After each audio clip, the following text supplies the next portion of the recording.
Hey again, Psych 1. We're going to get into somatoform disorders today. Um, probably a category of disorders that you haven't heard of before, but I guarantee one of them many of you have heard of. One of the two disorders that fall into this category. So let's get an overview of what this all kind of is centered on. So the word somatoform just refers to the expression of psychological distress through physical symptoms. If you remember the somatic system that we talked about during biopsychology, it, of course, focuses on a lot of our physical feeling, the use of our limbs, the nerve cells that are all over our body, um, muscles, tendons, bones, that we can feel and every one of them, unless there's some major nerve damage, you can feel. Doesn't mean that you feel them at every moment, but you can feel them. Okay, so somatoform disorders deal with physiological symptoms that are the result of psychological stress. Two different types: conversion disorder, and then the other one that I would be surprised if you'd heard of. The other one is the one that I think probably some of you have heard about. We'll get to that in just a second. But conversion disorder, this one kind of along the lines of dissociative fugue, sounds made up, but it's not. None of these are made up. What would I be doing? That would be really irresponsible of me. They're not at all, of course, but conversion disorder is a change in or loss of physical functioning in a major part of the body due to a psychological stressor. Okay. It doesn't last forever. And a lot of times after it's over, a person doesn't necessarily feel all that worried about it.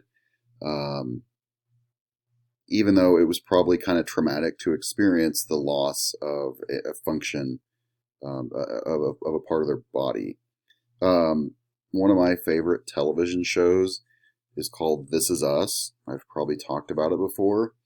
But there was an instance, and this is not a major spoiler, but there was an instance when Randall Pearson, as an adult, got so stressed out because he's a perfectionist and he thinks he can take on anything that's put on his plate, even if it's if it accompanies all kinds of other stuff. And he's the kind of person that doesn't literally think he can be in two places at once, but he won't shy away from a challenge.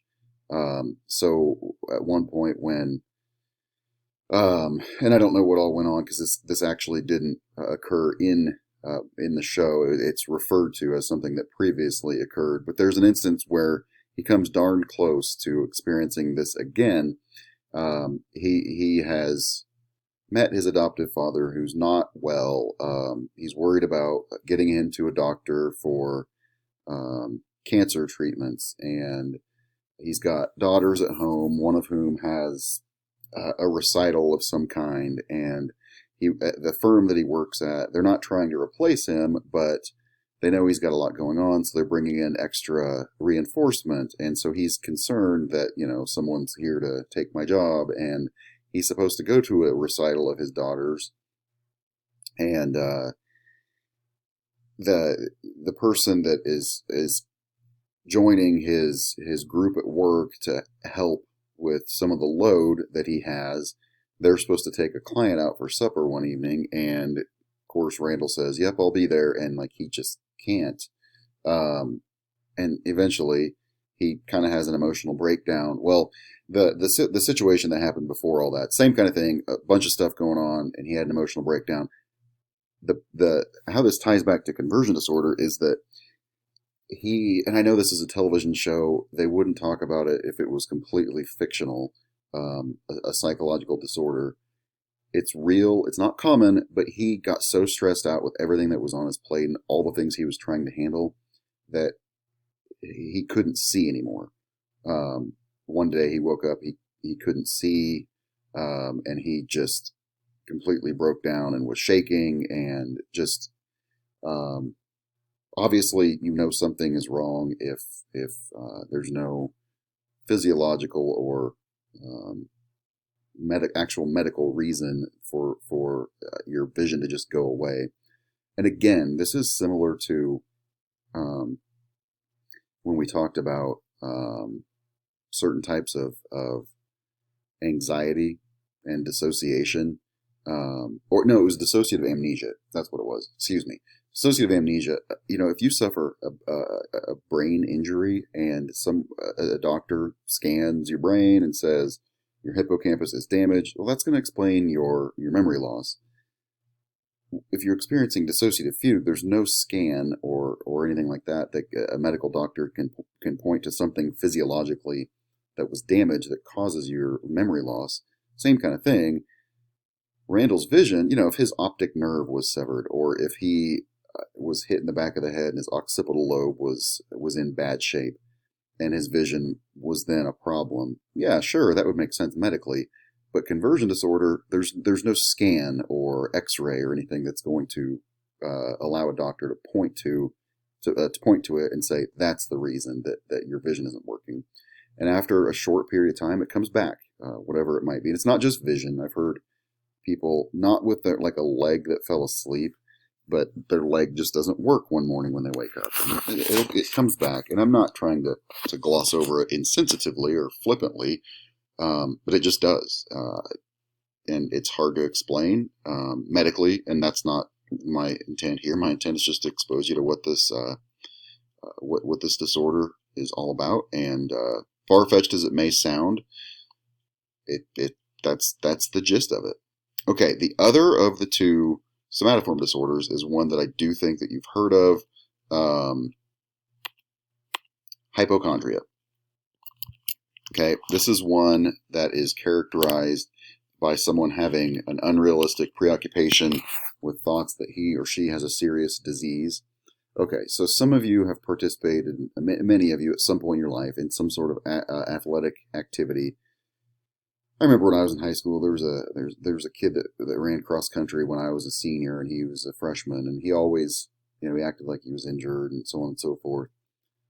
And we would talk about how he's a hypochondriac. That's not accurate. That's not what that means. That's a person who is faking an injury because he doesn't want to be out there. And I'm not saying that like I was some all-state cross-country runner. I was not. But some of you have either done that or you've seen it done, where people are, encouraged by their parents to go out, or they went out for a sport when they realized, maybe I shouldn't have. I don't really want to quit, so I'll act like I'm injured. They know what they're doing, and if pressed, they would tell you that they know what they're doing. This is different. This is the true belief that someone has an illness or an injury. They always think something is wrong with them, but they actually genuinely believe it. And sometimes something low level could be wrong with them, but they might take slight nausea in the stomach and say that they've got stomach cancer. That could also be the case where someone is overreacting. It just depends. These folks will often go from doctor to doctor to doctor to doctor to doctor, and then finally, when one doctor gives them what they want, they stop. And some of you might be thinking, oh, well, they're doctor shopping, or they're looking for prescription medication. No, and I'm not saying that doesn't happen, but that's not the case here. The reason that someone who has hypochondria goes from a doctor to another doctor to another one and so on and so forth until they finally get to one, the reason they stop there and don't go to another is because finally a medical professional has told them, yes, there is something wrong with you, and here's what it is. And that affirms or reaffirms their belief that something was wrong with them to begin with. They might actually feel like they're sick, and some of those other doctors, I've heard this as an example. Some of those other doctors, if someone has an issue with a stomach or something, they feel sick. First doctor says, there's nothing here. I don't know what the deal is. Go to another one. Same story, same stories, same story. And they get frustrated and worried that maybe it's a tumor of some kind that they can't detect yet. and then they make themselves so sick that they have an ulcer. Okay, that's something that can be pointed to. And after, 4 or 5 doctors, when one of them says, yes, you are showing symptoms, here's what it is, that puts the person sort of at ease because they knew all along that something was not right. And that is the kind of thing, both of these are the kinds of things that can get in the way of one's day-to-day functioning, because you're spending time believing that you're sick and seeing doctors, taking time off work when, we can all wake up and not feel perfectly right. That's going to interfere with your ability to, go to work consistently, because it's usually not an isolated instance where just one time someone thinks they have a stomach ache and they were wrong, but they obsessed over it and went to half a dozen doctors to finally get a diagnosis. Usually that's not the only time that happens. And so that starts to add up. Your quote unquote normal life becomes seeking out diagnoses. And again, I'm not saying this to be insensitive, but that is, if you think about it, about that being someone's, what takes up someone's time, but yeah, that's not, people don't make money doing that. And, we live in a world that's capitalistic and most people have jobs, and it's just how it works. That'll get in the way of that, obviously. And so it's, and again, I should look at the prevalence of this, but I don't have it in front of me, but, it's not terribly common, but I do think it was common enough that you may have heard of it before. And again, we all tell ourselves from time to time that, oh, I think I feel like I'm sick, or I might be getting sick, and we could be wrong, especially when we're really young. That doesn't mean you're a hypochondria. We all, misdiagnose sometimes, but it's not terribly common. But again, I think it's probably common enough that you've heard of it. The next, oh boy, here we go. The next set that we will talk about is mood disorders, and that is that's a great one, and not in a happy way, I know, but it's very interesting. I have a lot of anecdotes from that.